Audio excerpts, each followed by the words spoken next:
Alright friends, welcome back. Today we got a free wood Facebook Marketplace deal. Got this maple, big maple down here, all for us to buck up. We can drive right in this soybean field here. It's not tilled up, so that's nice. Ground is frozen. And we got another one over here. This one's bigger.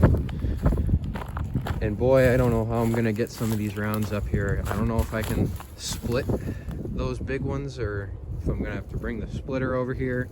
I don't even think it's worth it to bring the splitter over here, but there's definitely a lot of good limb wood if I can't get the trunk. There's a lot of good wood in here. So I don't get maple that often, so I'm excited. These are real big rounds. There's also an oak on the other side of his property that we're gonna be getting. This is gonna be probably 3 or 4 trailer loads out here. It's probably 30 minutes away from my home, so not too bad, but could be closer. So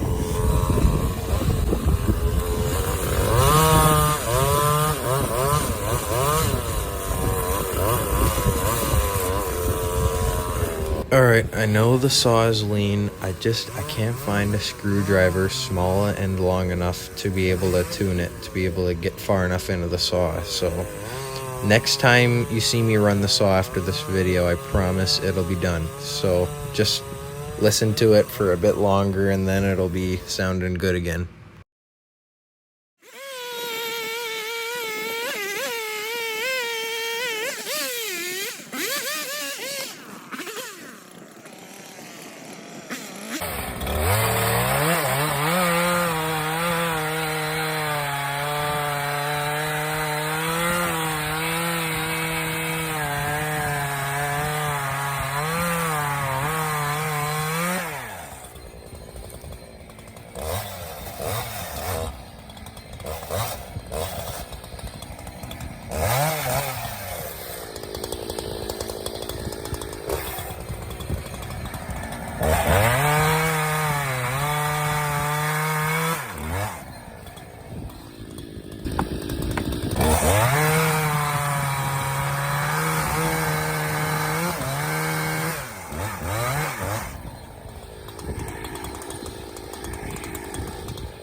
Well, would you look at that?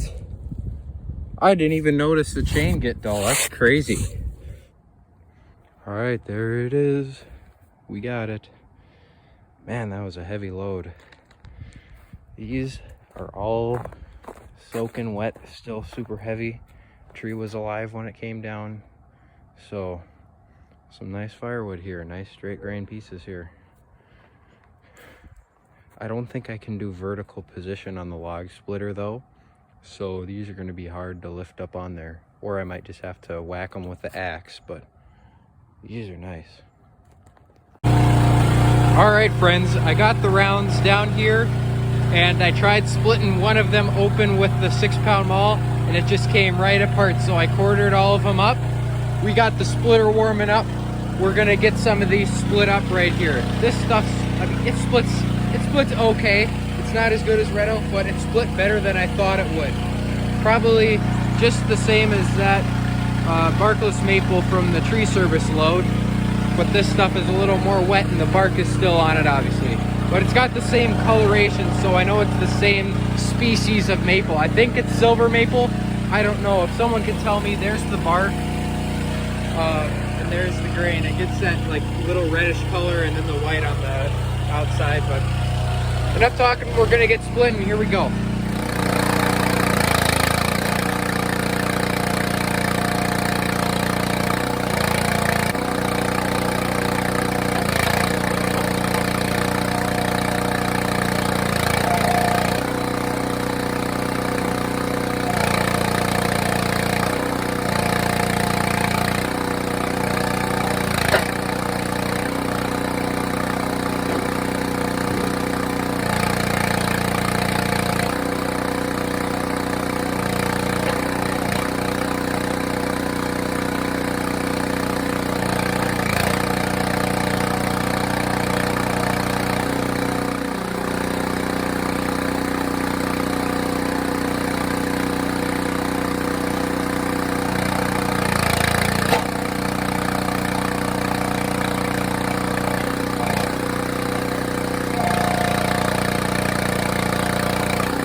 Picking the pieces up, I noticed that the sapwood is a lot heavier than the inside of the tree. So what I'm going to try to do is split the sapwood just a bit smaller, and then the bigger pieces in the pile can be the hardwood, or whatever that's called. The middle of it that's a different color.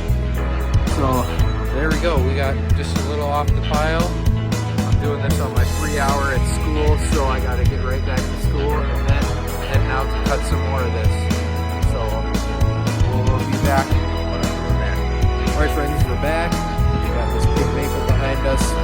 I don't have much time. It's like 3 or 4 o'clock right now. Sun goes down at 4:30. I got to get cutting. So I'm going to set you up. I'm going to get the 272, get the big stuff.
This is what we're after next, after that maple. There's a big oak here.